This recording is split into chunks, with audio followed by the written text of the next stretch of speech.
Vale, pues muchas gracias, Jesús, por la presentación. Muchas gracias a todos y a todas por pasarnos por el seminario. Sí, quería en primer lugar agradecer tanto a Jesús como a Andrés la posibilidad de participar. De hecho, era un seminario que estaba previsto ya para iba luego. Estaba ya previsto para el curso pasado y bueno, por una cuestión personal no pude estar ese día y todo se cambió muy rápido. La verdad es que es un placer poder estar ahora aquí también. Le agradezco también a Gabriel el haber accedido a ser discusano. Mucha gente me ha dicho que me ponga casco, que tenga cuidado. A mí la verdad es que me hacía mucha ilusión que subieras tú. Así que encantadísimo de tenerte como discursante y nada, espero que os guste y que os interese mínimamente. Creo que es un tema que efectivamente es actual y es interesante, pero también está trilladísimo. Entonces, intentaremos hacerlo lo más ligero y entretenido posible, pero creo que mucho se ha dicho ya sobre libertad de expresión o sobre límites penales a la libertad de expresión. El título, bueno, este es el primer título que puso Andrés en la web, yo lo copié literal, el nuevo límites penales a la libertad de expresión. Voy a decir lo mismo, sea un título u otro, así que ningún drama. Bueno, el planteamiento un poco de la exposición la voy a dividir en tres partes. La primera va más sobre el contexto, o sea, este contexto de la definición de la que hablábamos antes, o mencionaba Jesús, ¿no? del derecho a libre expresión de ideas, en el marco de la guerra cultural, de la hiperexposición derivada de las redes sociales, de cómo de alguna manera estamos redefiniendo, ¿no? Todos los conceptos, toda la semántica propia de la libertad de expresión. En el segundo me centraré en algunos delitos de expresión, no en todos, sino en algunos, que se ven especialmente afectados por esta dinámica de cambio.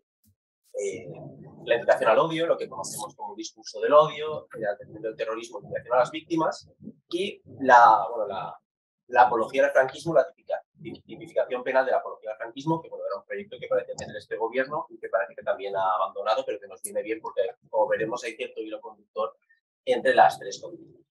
Y el tercer punto, y por eso me apetecía mucho que estuviera Gabriel como excusado, también podrá decir muchos de los puntos, sin duda, es cómo se está produciendo cierto trasvase de la normativa penal limitadora de la libertad de expresión al ámbito administrativo. Están proliferando un poco lo que podríamos denominar como infracciones administrativas de expresión.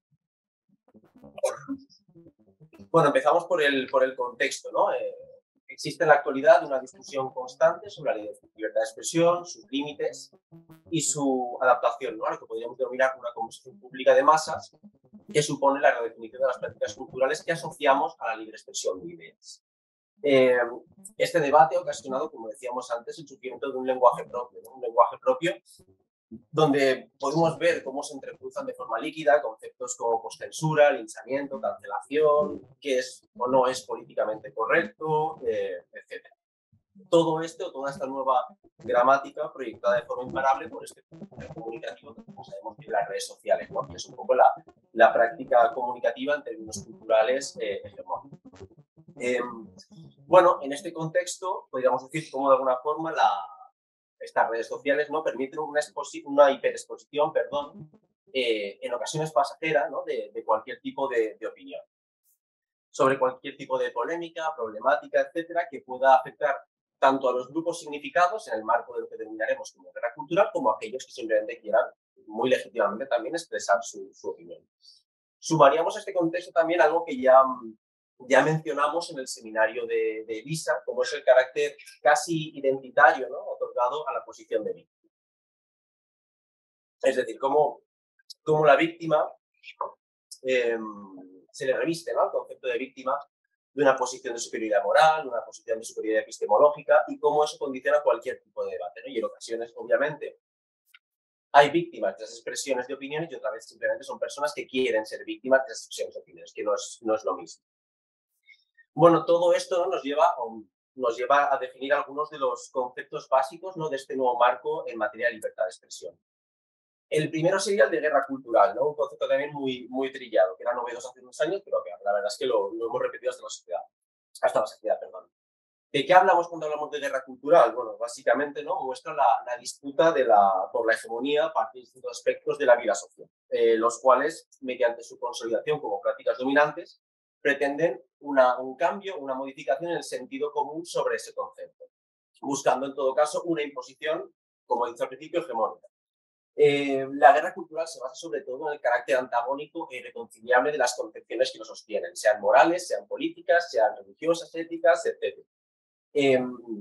De forma que no aceptan, digamos, un punto medio, ¿no? O sea, se rompe un poco con esta idea de la política, con esta idea de la deliberación pública, de Habermas, etcétera, y nos quedamos simplemente con la confrontación, ¿no? Con el buscar imponer una idea que normalmente va asociada a otras ideas. Es decir, suele haber un pack ideológico en el marco de la guerra cultural. Bueno, las guerras culturales siempre han estado presentes, pero estos nuevos usos comunicativos, ¿no?, derivados de las redes sociales, llevan a su sobreexposición también. Una muestra clara es un concepto muy anglo, el de guerra cultural, y una muestra clara es el surgimiento de la denominada alt-right, la derecha alternativa en Estados Unidos, y cómo esta catapultó a la victoria a Donald Trump y cómo eso también fue el sostén popular del asalto al Capitolio, ¿no? Cómo de alguna forma estos grupos conservadores, integrados por el Anti-Tea Party, incels, rednecks, etcétera, cómo todos estos grupos más conservadores utilizan Internet como un campo de batalla política, asumiendo un lenguaje transgresor que era realmente más propio en los 90 o los primeros 2000 de grupos transformadores, ¿no? Esto supuso también un punto de inflexión en la postura anti-establishment que asumía Trump. Entendido aquí el anti-establishment, entendido aquí el establishment, no tanto ¿cómo decirlo?, los grandes poderes económicos, de los que obviamente él formaba parte, sino todo lo que se entendía inserto en la corrección política. La igualdad de género, la tolerancia racial, la protección social a colectivos anteriores a la exclusión, etcétera, ¿no? Bueno, en todo caso, he puesto este ejemplo porque es más significativos, pero es una dinámica global, ¿no?, que la podemos apreciar en muchos de los debates públicos que se han dado en nuestro país en los últimos años.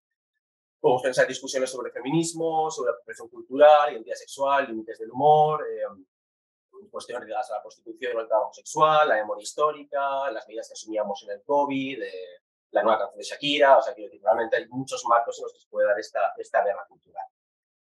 Un par de conceptos más, no me enrollaré mucho más en esto. Capítulo de la cancelación, ya lo conocemos, ¿no? Una forma de restringir la libertad de expresión en un sentido horizontal.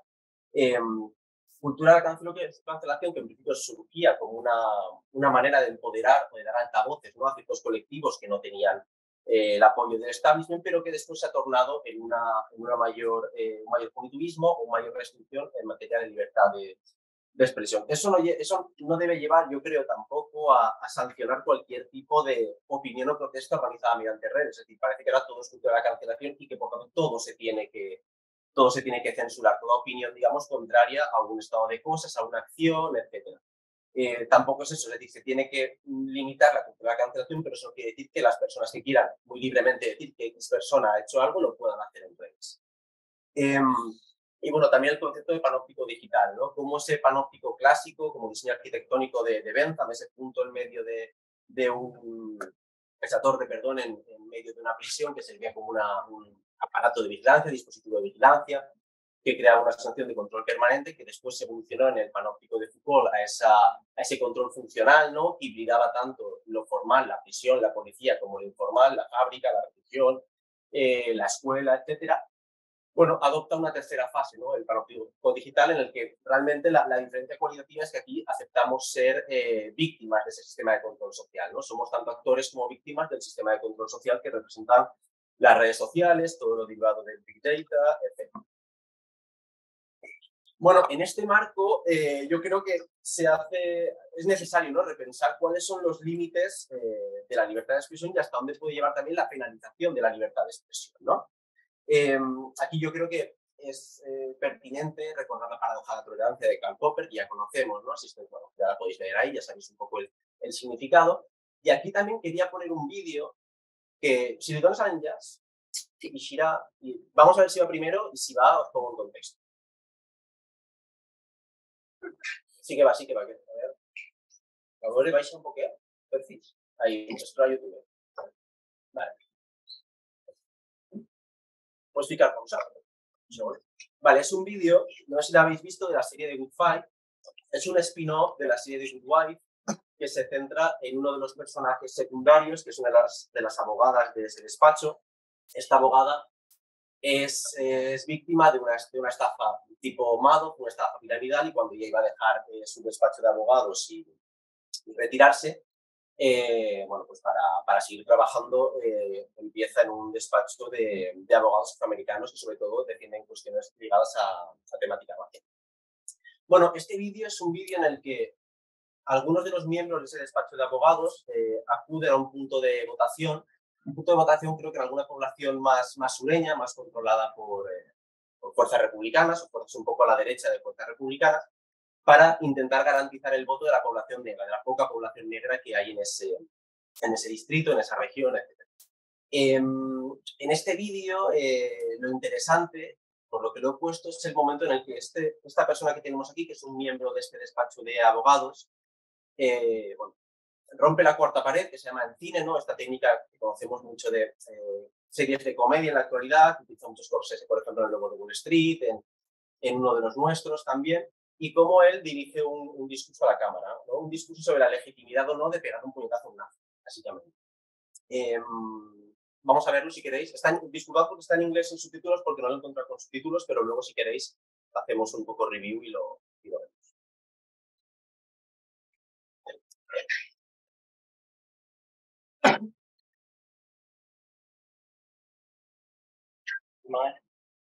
Black people are out for blood. What? You said black people are out for blood. You got 50 people out in that parking lot scaring the hell out of the neighbors. Yeah, out for blood. If it helps any, given your racial profile and community, help yourself.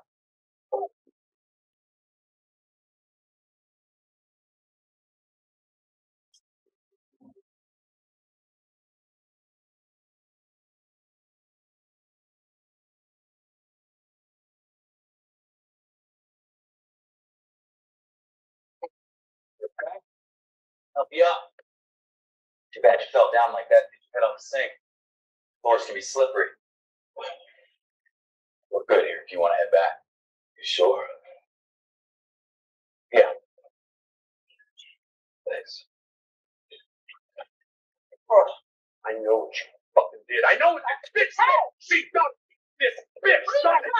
My boss inspired me. Someone sent my photos. Yeah, me too. Hey, everybody just take a breath here, all right? You didn't do it, you moron. I did. You're asking for trouble, moron. She didn't do it, I did. No, I did. I did it. Over here. Brother!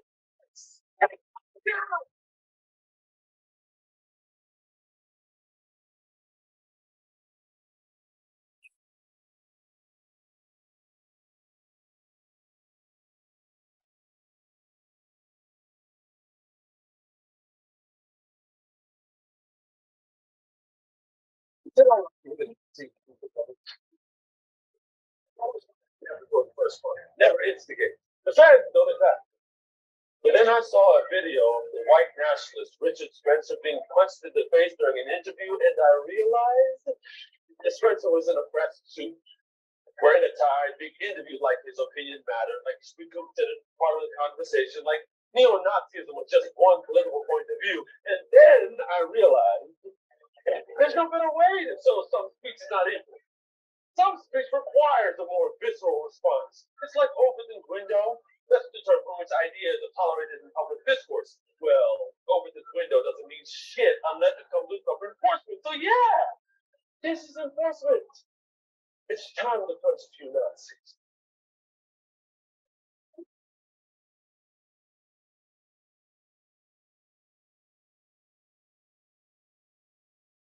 Bueno, pues en el vídeo, básicamente, por si no, porque no se escuchará muy bien, él viene a decir eso, ¿no? Como de alguna manera, en algún punto puede ser que sea legítimo ese tipo de, pues, en ese caso, seguramente el puñetazo sea algo simbólico, ¿no? El puñetazo puede ser algo simbólico como realmente intentar simplemente sancionar ese tipo de conductas a nivel social, a nivel cultural, etcétera, y como de alguna forma corremos el riesgo de que situando en un plano de igualdad distintas opiniones podamos caer en un poco en lo que enuncia la paradoja esta de Popper, ¿no?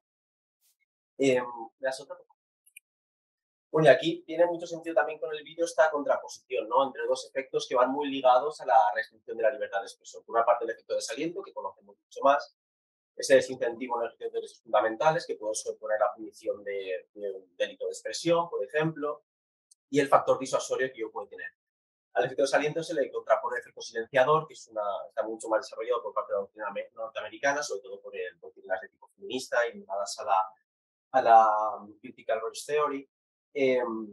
Inciden un poco en el daño producido por el discurso del odio a las minorías, ¿no? Y cómo se puede sufrir cierta pérdida de autoestima el grupo y cómo de alguna forma puede a su vez ser lesivo contra su libertad de expresión porque pierden la posibilidad, la legitimidad de expresarse en la esfera.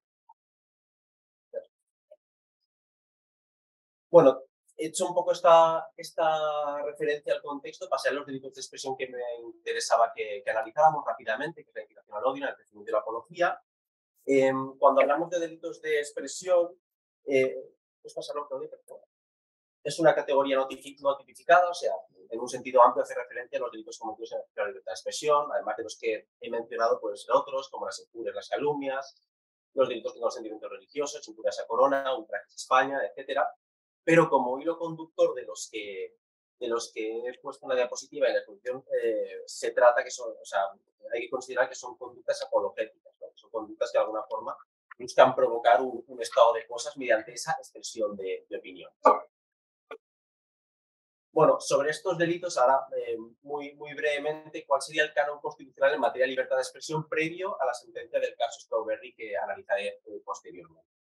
Bueno, como hilo conductor, tanto por la sentencia 235/2007, que es la que declara inconstitucional la negación del genocidio, no así la justificación de los crímenes cometidos durante el genocidio, también por la sentencia 177/2015, que sanciona, que considera constitucional, ¿no?, una sanción por injurias a la corona, la famosa quema de fotos al rey, y también la sentencia 112/2016, en un caso de enaltecimiento del terrorismo, en un homenaje a un miembro de ETA.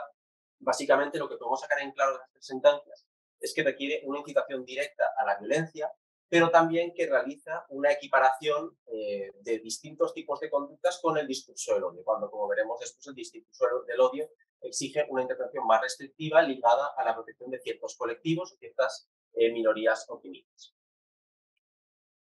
Y el tercer rasgo que podríamos compartir de estos delitos, que tienen, como os digo, un componente apologético, sería el carácter que ha tenido siempre la apología en el ordenamiento jurídico español ligado a la criminalización de la disidencia, como un delito político, ¿no? Esta diapositiva perfectamente podría llevar el nombre de mi amigo Javier Mira, porque todo esto lo saqué de sus artículos y de sus charlas. Bueno, con carácter previo, ¿no?, a la tipificación de la apología en el artículo 18, porque sabemos que ahora la apología se castiga con un acto preparatorio genérico y siempre que se pueda asimilar a la provocación. La apología se castiga en primer lugar por el Real Decreto 6 de julio de 1945 de prensa e imprenta. Castigaba en su artículo 2 los impresos que elogiaran o defendieran hechos punibles que pudieran ser calificados como sediciosos. Derogada esta normativa en materia de prensa e imprenta, el control de la disidencia pasa a otro ámbito mucho más fecundo, que es la normativa antiterrorista. Y se da cierto trasvase normativo de los comportamientos apologéticos que eran susceptibles de castigo a la normativa antiterrorista. La justificación en ese punto era la proliferación de grupos socialistas y sobre todo anarquistas que llevan a cabo ataques contra la propiedad privada. Por ejemplo, la ley de 10 de julio de 1994 castiga la propaganda por el hecho, la acción directa ligada a movimientos anarquistas. Una legislación que se traspasa también o que se equipara durante el franquismo con la Ley de Seguridad del Estado del 1941, el propio Código Penal franquista también lo castiga, y luego distintas normativas especiales en materia de antiterrorismo que castigaban la apología. Con esto simplemente quería poner manifiesto, muy brevemente, porque esto podría llevar un análisis mucho más amplio, cómo la apología o el hilo conductor de la apología tiene que ver con la persecución o la criminalización de la disidencia política. Entrando ya en los tres delitos, empezaré por la incitación al odio. La tenemos regulada en el artículo 510 del Código Penal, con un tenor literal bastante confuso. De hecho, implica muchos artículos y muchos subapartados que hacen cada vez más complicada su interpretación, pero básicamente castiga a quienes públicamente fomenten, promuevan o inciten directa o indirectamente al odio, estudia discriminatorio y violencia contra un grupo por una serie de motivos discriminatorios, una serie de etiquetas que son los motivos discriminatorios.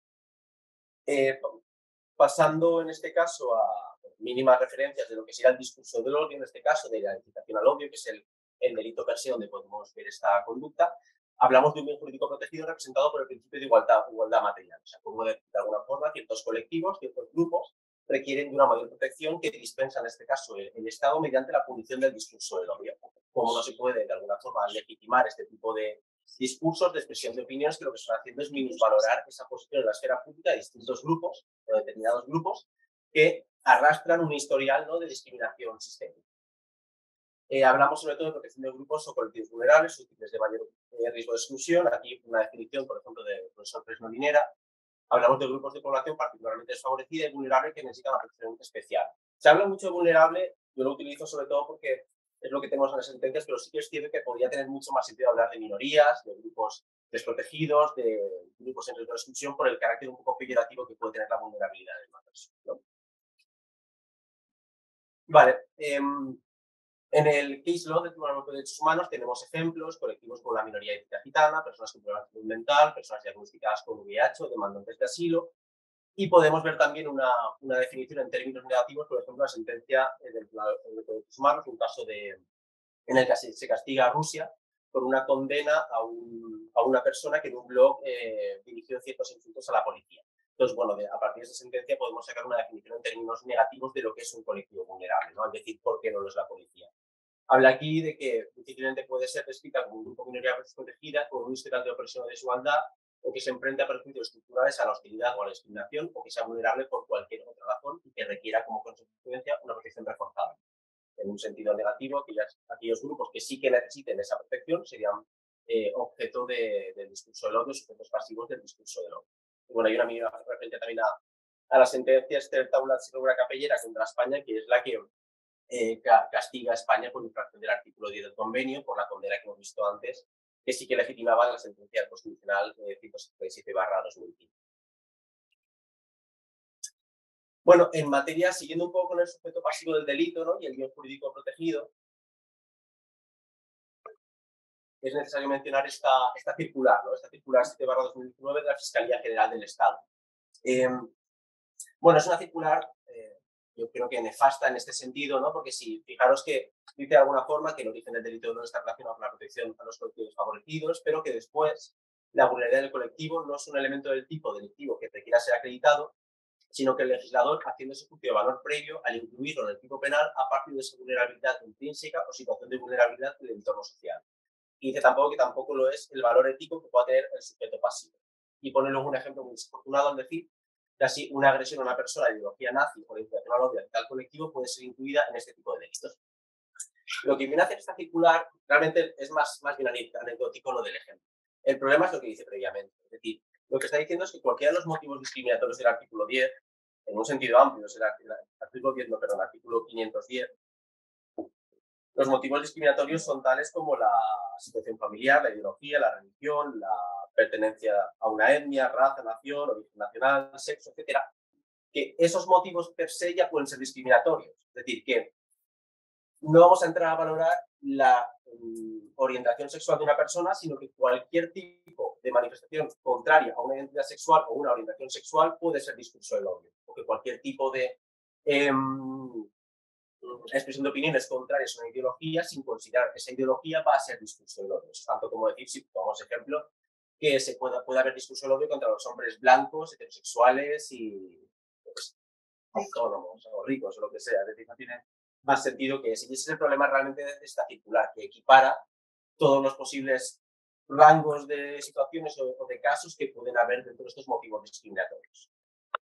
Y ya sí que es cierto que lo remata con este ejemplo, porque lo que hace también realmente es blanquear ese tipo de ideologías, ¿no? Y llegar aquí un poco a ese plano de igualdad que menciona el personaje del vídeo, ¿no? Como legitimar en un plano discursivo cualquier tipo de opinión, cuando algunas pueden ser muy nocivas para la esfera pública. ¿Qué ocurre en el caso del sistema jurídico español, jurídico penal español? Además de interpretar en muchos casos interpretar esa circular por parte de la Fiscalía, se está expandiendo el propio concepto de discurso del odio a otros delitos que no son discurso del odio, justifican su punición tanto en primeras instancias como en el Tribunal Constitucional mediante el recurso al discurso del odio. Eso pasa en las injurias a la corona, en el caso que hemos visto antes, en el caso de ultraje a España, se utiliza el concepto de discurso del odio en la sentencia de la puta bandera, en caso de sentimiento religioso, y también pasa con el enaltecimiento del terrorismo. Se confunde aquí lo que es el enaltecimiento del terrorismo y discurso del odio, lo que son tipos penales de expresión independientes con discurso del odio. Aquí autores como Rafa Alcácer, el mismo Miguel Presno también, hablan de esta expansión de su castigo, ¿no? Centrándose en la protección de la ofensa a los sentimientos mayoritarios y en el refuerzo también de las posiciones de poder y de privilegio. Esto sobre el discurso del odio, me estoy enrollando un mogollón y voy a ir más rápido que el siguiente, porque será un poco el básico. Sí, no, por favor. Sobre el enaltecimiento, ya conocemos un poco el tipo de enaltecimiento, ¿no? Regular el artículo 178, que se constituye como una apología específica, ¿no? O sea, tenemos una apología genérica en el artículo 18 que se podía aplicar ya sobre los delitos de terrorismo, o sea, se podía castigar la apología o la provocación en los casos de delitos de terrorismo, y aquí hay una apología ad hoc para los casos de enaltecimiento o justificación de los delitos de terrorismo y también del menosprecio y la humillación a las víctimas. Problemas que plantea, en primer lugar, su naturaleza jurídica, o sea, es discutible su compatibilidad con la despenalización genérica que contiene el artículo 18, que solo permite aplicar la apología en casos donde ésta se asimile a la provocación. Parece más bien que en lugar de buscar castigar a aquellas llamadas a cometer actos delictivos, lo que está haciendo es castigar el llamado entorno de un grupo terrorista. Sobre todo es un tipo penal que en su momento de aprobación se hizo pensando en los homenajes a presos etarras cuando salían de prisión, las fotos en las tabernas, las fotos en las choznas, en las fiestas populares, etc. Por eso tiene un carácter simbólico muy ligado a lo que denominamos como derecho penal del enemigo, ¿no? Ese derecho penal de dos velocidades, donde hay ciudadanos y donde hay enemigos.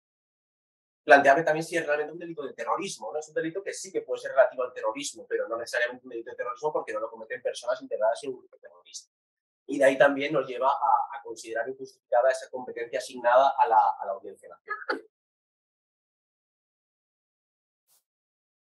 Esconde dos conductas, el delito de enaltecimiento del terrorismo, la enaltecimiento de justificación de los actos terroristas y humillación a las víctimas.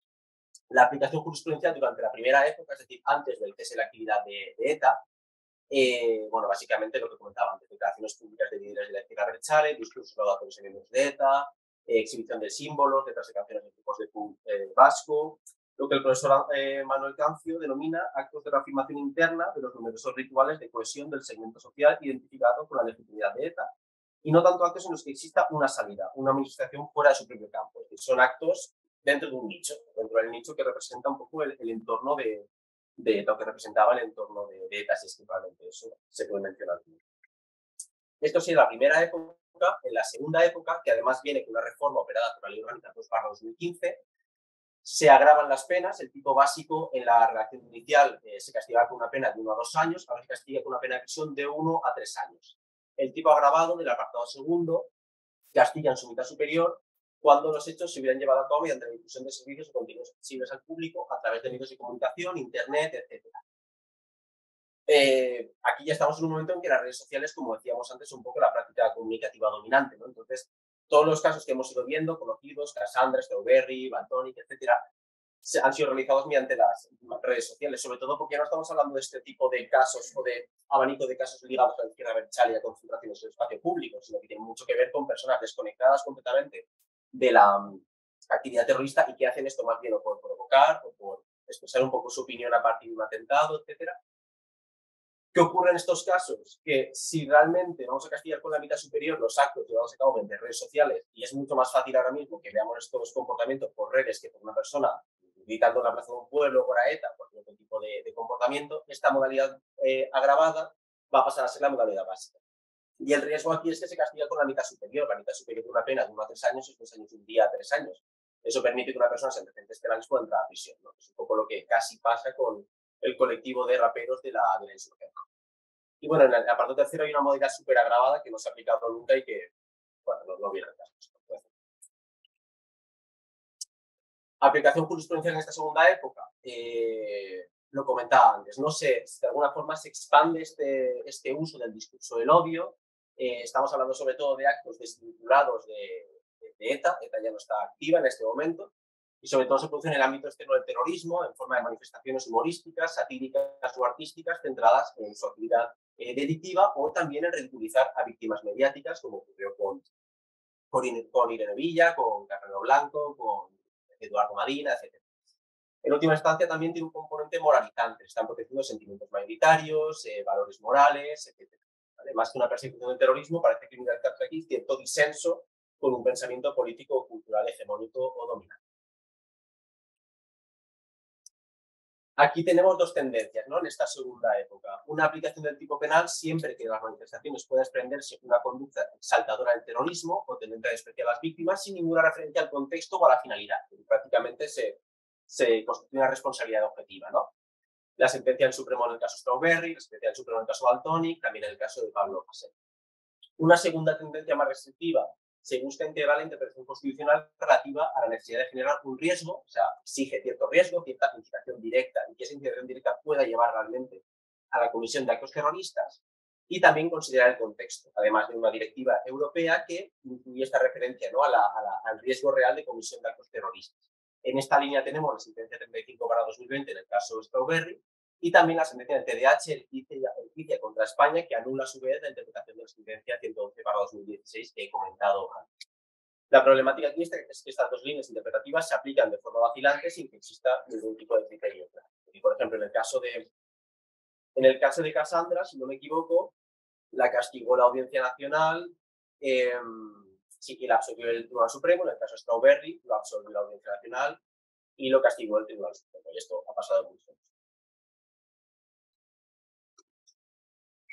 Vale, una referencia súper rápida, porque no tiene más interés, porque no se ha tipificado, a la penalización de la apología del franquismo, ¿no? Y los riesgos que para mí supone castigar a los franquistas, a las personas que exhiben banderas, sin que realmente por parte del Estado español haya habido una condena enérgica de lo que es el franquismo, ¿no? O sea, España realmente no ha implementado todas las políticas públicas necesarias para evitar la apología del franquismo. Prácticamente todo el régimen político español se ha construido sobre, tanto en términos culturales como también políticos, sobre el franquismo, ¿no? Es decir, el jefe de Estado fue designado por el dictador franquista. En toda la construcción normativa de este nuevo régimen, ni en la ley 1/1967 para la reforma política, ni tampoco en la Constitución española se dispone nada respecto de la condena del terror franquista, ni tampoco se dispone nada sobre la sistemática violación de derechos humanos ocurridos durante el franquismo. Rasgos básicos del Estado, como la unidad nacional o la unidad territorial, se construye a partir de un estado de posse de autoridad estatal parlamentaria. El miedo a un alzamiento militar y la posición simbólica del ejército aquí como garante de la unidad.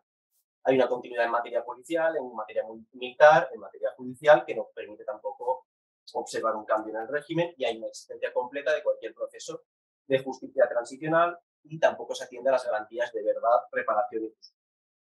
Por eso considero que realmente no tiene mucho sentido a nivel sistemático, o sistémico, mejor dicho, perdón, desde el punto de vista del principio de intervención mínima, ¿no? Cuando realmente el Estado no ha desplegado todas las herramientas para que no tenga que actuar el derecho penal, utilicemos el derecho penal como una suerte de derecho penal simbólico, ¿no? Porque al final solo habría sido, en caso de tipificarse, un ejemplo claro de derecho penal simbólico utilizado aquí por partidos, en este caso de centro-izquierda, izquierda, etcétera, ¿no? De alguna manera, para tapar las vergüenzas, ¿no? De todo el régimen del 78. Otro riesgo, además de penalizar la apología del franquismo, la posible expansión de este tipo de comportamiento. Es decir, ahora se puede fácilmente castigar la apología del franquismo, y con un cambio de legislatura y un cambio también de fuerzas políticas se podría, no sé, castigar la apología de los símbolos contrarios a la unidad territorial, de los símbolos que puedan haber sido soporte en una dictadura, etcétera, ¿no? Y podrían castigar, sí que sé, cortar banderas comunistas, cortar esteladas, etcétera, ¿no? Por tanto, no se trata tanto de penalizar legalmente la apología del franquismo, sino de que a nadie se le pase por la cabeza, ¿no? Que sea necesario hacer apología del franquismo, ¿no? Y en el caso de que a alguien se le ocurra, pues que sea penalizado no mediante el Código Penal, sino social o culturalmente, ¿no? Un poco lo que comentábamos también en el vídeo, etc.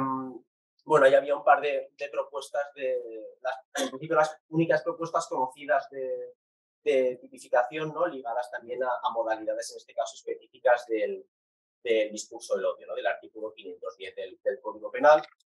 Había puesto también los ejemplos de Alemania e Italia, cómo se tipifica en Alemania e Italia la apología, en este caso, del nacionalsocialismo o de la dictadura de Mussolini. Pero bueno, creo que sinceramente nada tiene que ver el proceso de cambio de régimen alemán o italiano con el espíritu.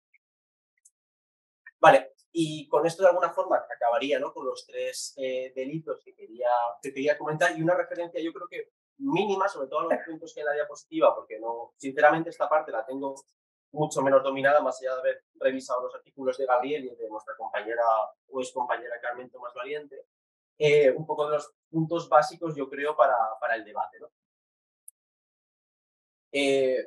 Bueno, se puede apreciar tanto a nivel estatal como a nivel autonómico cierta proliferación de lo que podríamos denominar como infracciones administrativas de expresión, ¿no? Hay una dispersión normativa, porque lo podemos ver, como os digo, en distintos órdenes. Tiene un carácter simbólico en todo caso, porque es reducida su aplicación y los ámbitos son variados. Puede ser la seguridad ciudadana, la memoria histórica, el género, todo lo que tiene que ver con políticas LGTBIQ. Y también hay algún ejemplo, creo que en Cataluña, lo corrijo sino después, de normativa administrativa genérica, ¿no? que busca un poco este tipo de penalización. Ahí tenéis algún ejemplo. No os voy a leer todos, simplemente el ejemplo de la ley de seguridad ciudadana, la conocida como ley Mordaza, ¿no? Tipifica como infracción leve la falta de respeto y consideración a los miembros de las fuerzas y cuerpos de seguridad del Estado. En la ley de memoria democrática tenemos ya un ejemplo, en este caso, la palabra clave sería un poco incitar a la exaltación personal o colectiva de la sublevación militar, de la guerra o de la dictadura. Otro, en este caso, en el artículo 62.2d, que tiene que ver más con la protección de las víctimas, ¿no? Actos que entran en descrédito, menosprecio o humillación a las víctimas. Esto a nivel estatal. Ya a nivel autonómico, he citado también un artículo de la Ley de Memoria Democrática y para la Convivencia de la Comunidad Valenciana, prohibición de exhibir públicamente elementos contra la memoria, un artículo de la Ley 12/2007 de 26 de noviembre para la promoción de la igualdad de género en Andalucía, sanciona organizar o desarrollar actos culturales, artísticos o lúdicos que, por su carácter sexista o discriminatorio por razón de sexo, tienen los derechos previstos en esta ley o justifiquen o inciten a la prostitución. Bueno, también tenemos conductas de la Ley Valenciana de Igualdad de Personas LGTBI, que básicamente son conductas que se duplican o se solapan con el artículo 510 del Código Penal. Y esas son de las principales problemáticas de este tipo de normativa. Y aquí simplemente algunas cuestiones, ¿no? De lo que se pondría esta problemática, ¿no? de la administrativización del control de la libre expresión versus el control penal. A mí la única duda que me queda es si existe un cambio en la lesividad, ¿no? O el daño respecto del control penal. Es decir, si lo que estaríamos, en el ejemplo paradigmático, ¿no? de la apología del franquismo, si estaríamos protegiendo bienes jurídicos distintos. Y estos van más relacionados los que tienen que ver con el control administrativo, con el orden público, la paz pública, la seguridad ciudadana, etcétera. Y en estos casos, sobre todo de represión penal, estaríamos pensando más en víctimas, bienes difusos como los sentimientos, etcétera. Como decía antes, en todo caso es muy complicado delimitarlos respecto a las infracciones penales. De hecho, muchas llevan siempre la coletilla, siempre que no constituyan delitos, siempre que no constituyan infracción penal, porque en puridad son delitos en sí lo que están tipificando a nivel administrativo. Y si se verifica realmente tendría que entrar en juego el derecho penal por la jerarquía que tiene. Y la preferencia del orden penal frente al administrativo, si se puede apreciar realmente la posibilidad de aplicar el código penal. Riesgo también, en principio es un riesgo, pero también viendo cómo actúan los jueces y las juezas en los casos de delitos de expresión, igual no es un riesgo. La pérdida del control judicial, ¿no? Y la preponderancia de la administración. Digo que igual no es un riesgo porque viendo lo que es las cosas que se admiten por los juzgados penales, igual no tiene tanto sentido. Principios de necesidad y adecuación también ligados al principio de proporcionalidad. El desaliento, yo, sinceramente, y esto creo que es también interesante debatirlo.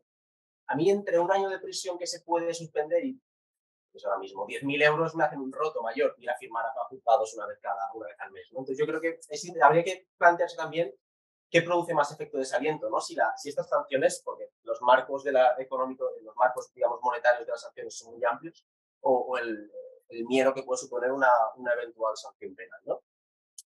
Y bueno, a modo de conclusión muy apresurada, pues simplemente yo creo que lo que hay que buscar es una limitación en estos casos mínima, exclusivamente penal de la libertad de expresión, únicamente en los casos de infracción directa a la violencia, pero prestando también especial atención al daño producido en el colectivo por las opiniones manifestadas, así como a su finalidad y contexto. Y creo que esto puede operar para los tipos penales que hemos visto, pero también para tantos otros, y pues se puede aplicar en una vertiente restrictiva.